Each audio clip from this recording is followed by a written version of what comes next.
Hello everyone, আসসালামু আলাইকুম। কেমন আছেন সবাই? আই হোপ সবাই অনেক বেশি ভালো আছেন। আলহামদুলিল্লাহ, আমরাও অনেক ভালো আছি। আজ আপনাদের জন্য নতুন আরও একটি রেসিপি নিয়ে চলে এলাম। আজ শেয়ার করব পাউরুটি দিয়ে খুবই মজাদার একটি মিষ্টি রেসিপি। বাসায় যদি মেহমান চলে আসে তাহলে ঝটপট এই মিষ্টিগুলো তৈরি করে মেহমানদের দিতে পারেন। খেয়ে আপনার প্রশংসা করতে বাধ্য হবে। তো কথা না বাড়িয়ে চলুন পাউরুটির মিষ্টি তৈরি করার জন্য মূল প্রস্তুত প্রণালীতে যাওয়া যাক। এখানে 5 পিস পাউরুটি নিয়েছি, দেখেই বুঝতে পারছেন। এখন পাউরুটির সাইডে যে ব্রাউন কালার অংশ আছে সেটা কেটে আলাদা করে নেব। এই পাউরুটির ব্রাউন কালার অংশ কেটে নিলে দেখতে অনেক বেশি সুন্দর লাগবে। দেখুন, এক এক করে পাউরুটির ব্রাউন কালার অংশ কেটে নিচ্ছি।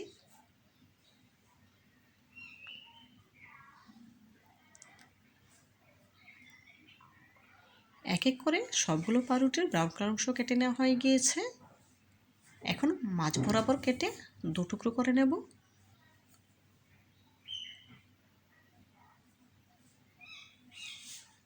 দেখুন, সমান 2টি ভাগে ভাগ করে নিয়েছি। এভাবে করে একই প্রসেসে সবগুলো পাউরুটি সমান ভাগে ভাগ করে নিয়েছি।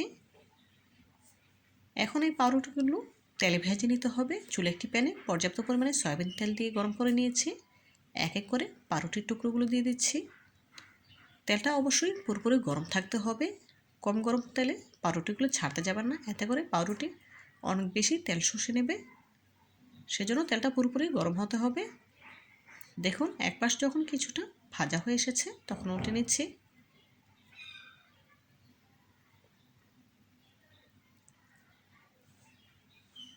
দেখুন, পাউরুটিগুলো আবার উল্টে নিচ্ছি। পাউরুটির কাঙ্ক্ষিত কালার চলে এসেছে, দেখেই বুঝতে পারছেন। এখন একটি স্ট্রেনার তুলে এক্সট্রা তেল ঝরিয়ে নেব। এর থেকে বেশি কালার করার প্রয়োজন নেই, স্ট্রেনারে তুলে নিচ্ছি। এভাবে করে একই প্রসেসে সবগুলো পাউরুটির টুকরো ভেজে নেব। ভেজে নেওয়া হয়ে গিয়েছে, সাইডে তুলে রেখে দিয়েছি। এদিকে চুলে একটি প্যান বসিয়ে নিয়েছি। প্যানে দিয়ে দিলাম 1/2 কাপ চিনি, তার সাথে অ্যাড করে দিয়েছি 1/2 কাপ পানি। এখন নেড়েচেড়ে চিনির শিরাটা একটু ঘন করে নেব। একতারের মতো ঘন হবে সেরকমটাই করে নেব, এর থেকেই বেশি ঘন করার প্রয়োজন নেই। দেখুন, আমি আপনাদের দেখে দিচ্ছি চিনির শিরাটা কেমন হয়েছে। ঠিক এই পর্যায়ে গ্যাসের ফ্লেম অফ করে দিতে হবে। আমি গ্যাসের ফ্লেম অফ করে দিয়েছি। গরম থাকা অবস্থাতেই চিনির শিরাতে পাউরুটির টুকরোগুলো একটু চুবিয়ে নিচ্ছি। চিনি শিরাটা ঝরিয়ে নিয়েছি। এভাবে করে সবগুলোতেই চিনি শিরা লাগিয়ে নিতে হবে। সবগুলোতে চিনি শিরা লাগিয়ে নেওয়া হয়ে গিয়েছে।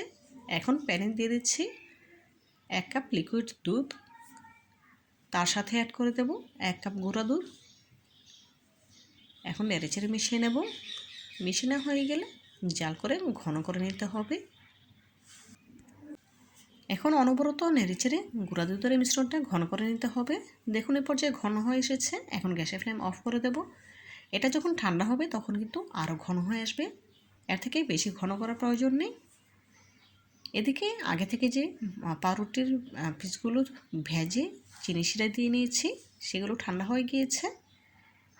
এখন গুঁড়া দুধের মিশ্রণটাও ঠান্ডা হয়ে গিয়েছে। দেখুন কতটা ঘন হয়েছে।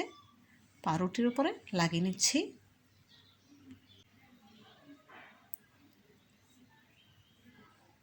লাগিয়ে নেওয়া হয়ে গিয়েছে। এখন আরও একটি পাউরুটির টুকরো ওপর থেকে লাগিয়ে নেব। দেখুন, সামনে একটু চাপ দিয়ে নিচ্ছি, সাইড থেকে সমান করে দিচ্ছি।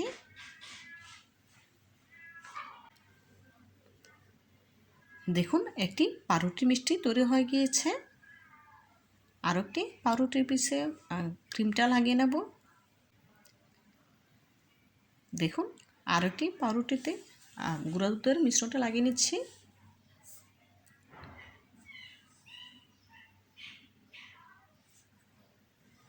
ওপর থেকে আরও একটি পাউরুটি দিয়ে দেব।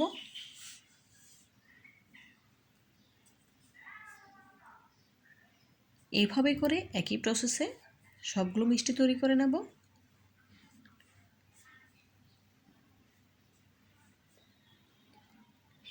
একই প্রসেসে সবগুলো মিষ্টি আমার তৈরি করা হয়ে গিয়েছে।